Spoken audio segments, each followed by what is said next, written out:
Hi friends and family எல்லோரும் எப்படி இருக்கீங்க? நல்லா இருக்கீங்களா?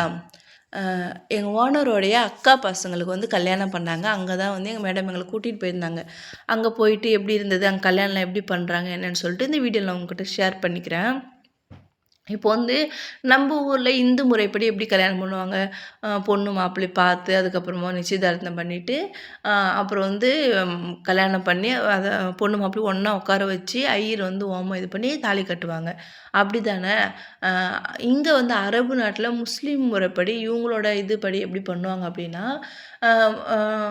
பொண்ணுக்கு தனியாக கல்யாணம் பண்ணுவாங்க, மாப்பிள்ளைக்கு தனியாக கல்யாணம் பண்ணுவாங்க. இது என்னடா அப்படின்னு சொல்லி கேட்டிங்கன்னா, ஆமாம் இது உண்மை.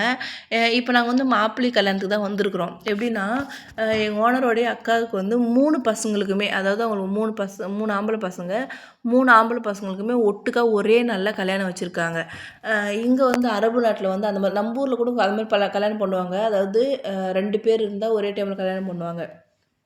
ஆனால் இங்கே ஒருத்தருக்கு 2 பேர், 3 பேர், 4 பேர், 5 பேருக்கு கூட ஒரே டைமில் கல்யாணம் பண்ணுவாங்க. ஏன்னா, இவங்க வந்து நிறைய பசங்க இருப்பாங்க. அரபு நாட்டில் எப்படின்னா, ஒரு ஒரு வீட்லேயுமே வந்து 5 குழந்தைங்க, 6 குழந்தைங்க, 10 குழந்தைக்கு மேலே தான் இருப்பாங்க. அது கம்மியாக அவ்வளோவும் இருக்க மாட்டாங்க. அதிகபட்சமாக எல்லா வீட்லேயுமே அதிகமான குழந்தைங்க இருப்பாங்க. அதுக்கு காரணம் என்னென்னா, எனக்கு தெரிஞ்ச வரைக்கும் அரபு இந்த இந்த இந்த கண்ட்ரி வந்து ஜனத்தொகை வந்து ரொம்ப கம்மியாக இருக்காம். அதுக்காக வந்து ஜனத்தொகை பெருகுனா தானே நம்ம நாட்டு வளர்ச்சி அடையும். அதுக்காக ஜனத்தொகை பெருக்கிறதுக்காக இந்த மாதிரி அவங்க கவர்மெண்ட் ரூல்ஸ் படி குழந்தைங்க வந்து எத்தனை வேணால் பெற்றுக்கலாம். அதே மாதிரி அந்த குழந்தைங்களுக்கு என்னென்ன செலவுக்கு என்னென்ன சலுகை வேணுமோ அது எல்லாமே கவர்மெண்ட் மூலியமாக கொடுக்குறதா வந்து நான் கேள்விப்பட்டேன்.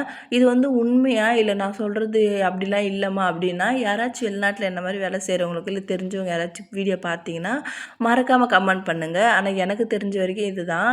அதனால தான் இந்த நாட்டில் வந்து இப்போ நம்ம ஊர்லாம் எப்படி 2 குழந்தைக்கு மேலே இது பண்ணிக்கூடாது, ஒரு சில நாட்டில் வந்து ஒரு குழந்தைக்கு மேலே பெற்றுக்கவே கூடாது அப்படின்லாம் ரூல்ஸ் இருக்குல்ல, அந்த மாதிரியும் கிடையாது.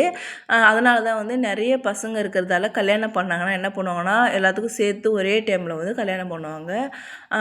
அந்த மாதிரி தான் வந்து இவங்க வீட்டில் வந்து 3 பையனுக்குமே ஒரே டைம் கல்யாணம். இங்கே எப்படின்னா ஃபஸ்ட்டு வந்து இதுதான் கல்யாண மாப்பிள்ளையோட வீடு. இந்த வீட்டுக்கு வந்து நாங்கள் எல்லோரும் அவங்க சொந்தக்காரங்களாம் வந்துட்டாங்க. அவங்க அக்கா, தங்கச்சிங்க, அவங்க ஃபேமிலியில் இருக்கவங்கெல்லாம் இங்கே வந்துட்டாங்க. இங்கே வந்துட்டு இங்கே வந்து காலையில் என்ன பண்ணுவாங்கன்னா, எல்லாருக்கும் ஸ்நாக்ஸு, டீ, காஃபி என்னென்ன வேணுமோ எல்லாமே வந்து செஞ்சு கொடுக்குறதுக்கு ஒரு டீம் மாதிரி ஒரு ஆள் வச்சுருக்காங்க. அவங்க தான் வந்து செய்வாங்க. அது இல்லாமல் கடையில் அவங்கவுங்க யார் யார் வாங்கின்னு வர்றது, இல்லை கல்யாணம் மாப்பிள்ளை வீட்டில் இருக்கவங்க ஆர்டர் பண்ணி வாங்குறது எல்லாமே வந்து எடுத்து வந்து கும்பலாக வச்சுருவாங்க. எல்லாம் அவங்கவுங்க சாப்பிடுவாங்க. சாப்பிட்டுட்டு பாட்டு போட்டு டான்ஸ் பண்ணுவாங்க. டான்ஸ் பண்ணிவிட்டு அதுக்கப்புறமா அந்த மாப்பிள்ளைங்களை வந்து வழி அனுப்பிச்சி விடுவாங்க. மண்டபத்துக்கு போகிறதுக்கு பாட்டெல்லாம் போட்டு கொஞ்சம் இது பண்ணி அவங்களுக்கு வந்து அவங்க நாட்டு பாரம்பரியப்படி அவங்க வந்து அனுப்பி விடுவாங்க மண்டபத்துக்கு போயிட்டு அங்கே ஒன்றுமே சம்பிரதாயம் எதுவுமே இல்லை ஃப்ரெண்ட்ஸ். என்ன பண்ணுவாங்கன்னா நிற்குவாங்க, 3 பேர் லைனாக வந்து நின்றுக்குவாங்க. லைவாக வந்து இங்கே லேடிஸ்க்கெலாம் வந்து யாரும் கல்யாணத்துக்கு போக மாட்டாங்கப்பா, ஜென்ஸு மட்டும் தான் போவாங்க. அதே மாதிரி லேடிஸ்க்கு கல்யாணம் பண்ணும்போது லேடிஸ் மட்டும் தான் இருப்பாங்க, ஒரு ஜென்ஸ் கூட வரவே மாட்டாங்க.